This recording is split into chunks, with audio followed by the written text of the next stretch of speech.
Russian President Vladimir Putin is expected to travel to Beijing tomorrow to meet with Chinese leader Xi Jinping. And this will be Putin's first trip overseas since being sworn into office for a fifth term last week. Our senior foreign correspondent, Charlie D'Agata, is following the latest from London. So, Charlie, good to see you. What more can you tell us about this trip? What's on the agenda?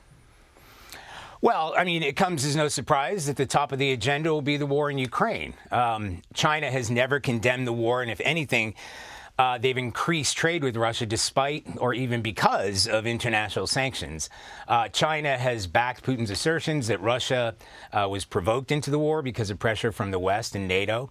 At the same time, Putin told Chinese media he's prepared to negotiate, in his words. We're seeking a comprehensive, sustainable, and just settlement of this conflict through peaceful means. Those are his words. And it comes as Russia has made some significant gains, as we know, in Ukraine, especially around that Kharkiv region. And it is a reality that Beijing may play some role as a future mediator. So in an interview with China's state news agency, Putin said relations between the two countries are at the highest level ever. And this is coming, just days after President Biden announced a slew of tariffs against Chinese products. Talk to me about the deepening strategic ties between these two leaders and the sort of concerns that may be coming from the West watching this. Yeah, so Anne-Marie, China's been playing this delicate balance act between supporting Russia and keeping its trade relationships open with, well, primarily with the United States. That highest level ever from Putin may just indicate how much Russia is relying on China. Remember, they've been ostracized here. At the start of the war, he described it, the relationship as having no limits.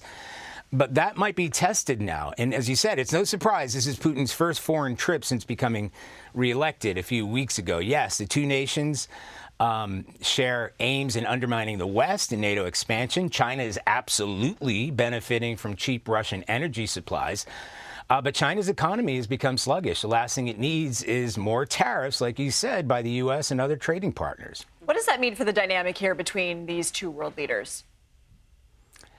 Well, so the United States has just announced a raft of sanctions against Beijing and Hong Kong, the banks that work with Russian companies. The U.S. has so far managed to keep China from dealing directly with Russia in terms of weapons, but they're suspected of exporting tech supplies, electronics, and components, and what's needed to build and design these weapons.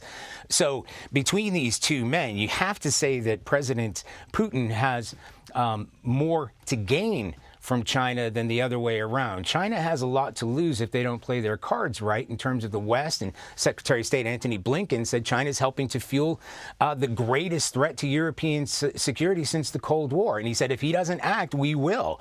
And that $18 billion tariff just announced by President Biden on China is just one of those tools. Charlie, thank you so much.